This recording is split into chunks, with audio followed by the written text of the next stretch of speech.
हर एक क्षेत्र में भारत को विकास की उन बुलंदियों को छूना है, लेकिन हर एक क्षेत्र में कोई देश उन बुलंदियों को छुएगा तब जब उस क्षेत्र से जुड़े हुए प्रतिनिधि अपने दायित्वों का ईमानदारी पूर्वक निर्वहन करें। जो राजनीतिक क्षेत्र में है वो राजनीतिक क्षेत्र में अपना कार्य कर रहे हैं। सेना सीमा पर देश की रक्षा का काम कर रही है।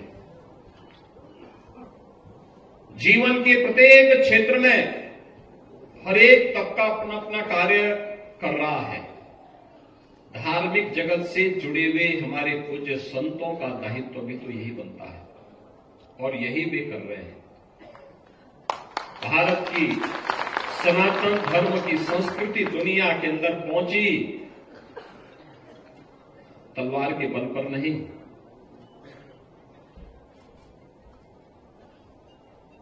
अपने सद्भाव के उपदेश के माध्यम से पहुंची। दक्षिण पूर्व एशिया के तमाम देशों में आप जाएंगे, जहां भी सनातन धर्म पहुंचा है, भारत की सनातन संस्कृति पहुंची है, वहां पर उन्होंने अपने कार्य से, अपने व्यवहार से, वहां पर भारत के मूल्यों और आदर्शों ने वहां के समुदाय को अपनी ओर आकर्षित किया। सनातन धर्म के मूल्यों के साथ उन्हें जोड़ने का काम किया। आज भी आप दुनिया के अंदर देख सकते हैं, दुनिया के तमाम ऐसे देश हैं जो अहिंदू होने के बावजूद भी जिन्होंने राम की, कृष्ण की या फिर बुद्ध की परंपरा को स्वीकार किया है और बड़े गौरव के साथ उस परंपरा के साथ जुड़ने में अपने आप को गौरवान्वित महसूस करते हैं। आप इंडोनेशिया में चले जाइए, उपासना विधि इस्लाम है, लेकिन कोई उनसे पूछेगा, किसी इंडोनेशिया वासी से कोई पूछेगा कि आपके पूर्वज कौन हैं, तो कहेंगे राम हमारे पूर्वज हैं।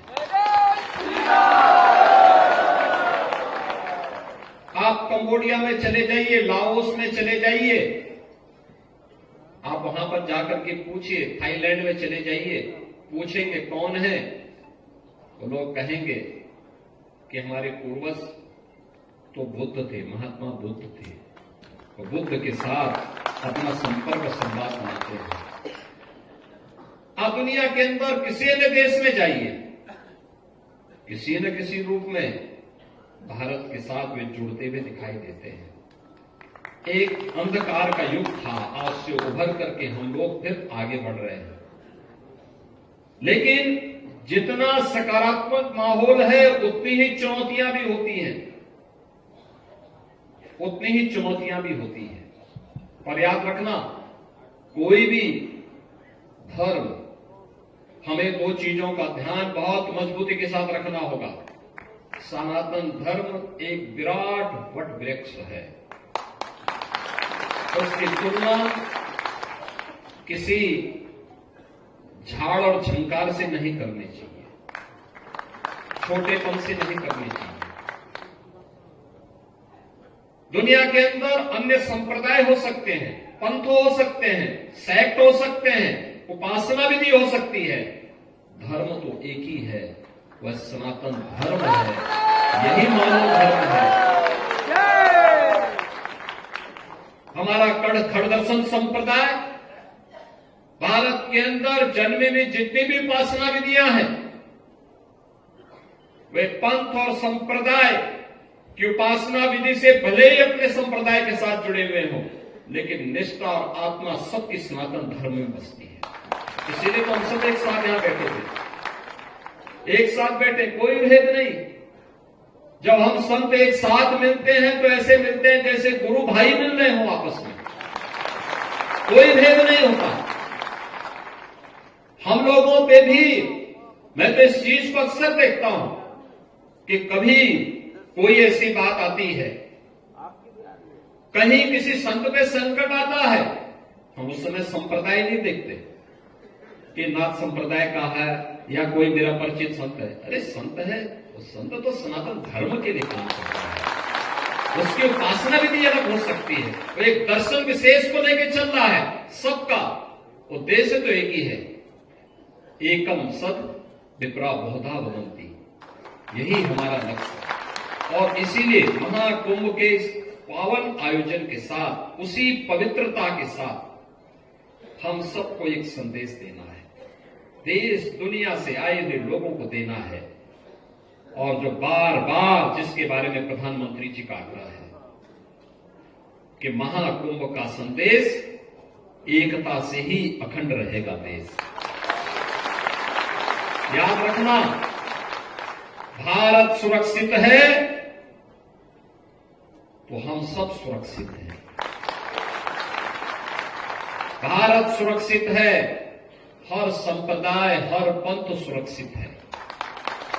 और अगर भारत के ऊपर कोई संकट आएगा तो संकट सनातन धर्म पर आएगा। सनातन धर्म पर संकट आएगा तो भारत के अंदर का कोई भी पंथ और संप्रदाय अपने आप को फिर सुरक्षित महसूस न करे और संकट सबके ऊपर आएगा। इसलिए संकट की नौबत आने न पाए, इसके लिए एकता का संदेश, एकता का संदेश।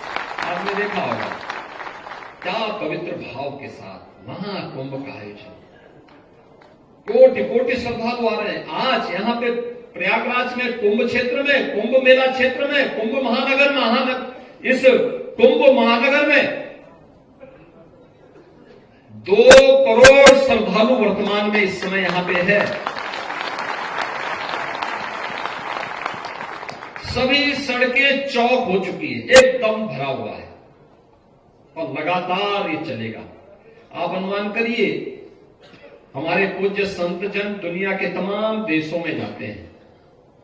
पूज्य अवधेशानंद जी महाराज, पूज्य परमात्मानंद जी महाराज, पूज्य निर्मलानंद नाथ जी महाराज, अन्य हमारे पूज्य संत जन दुनिया के तमाम देशों में जाते हैं।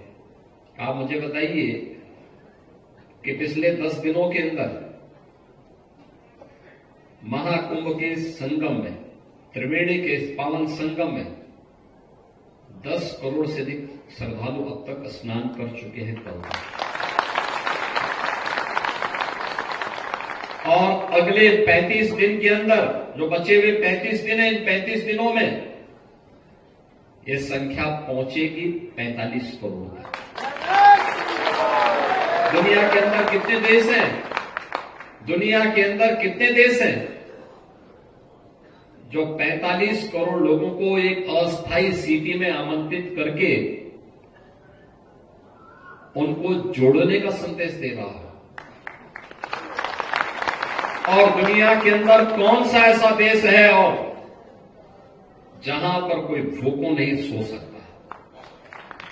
किसी भी अखाड़े में जाएंगे, किसी भी शिविर में जाएंगे, वहां पर उसको 2 जून की रोटी मिल जाएगी, आशीर्वाद भी मिलेगा, दक्षिणा भी मिलेगा और प्रसाद भी प्राप्त होगा। केवल सनातन धर्म ही दे सकता है।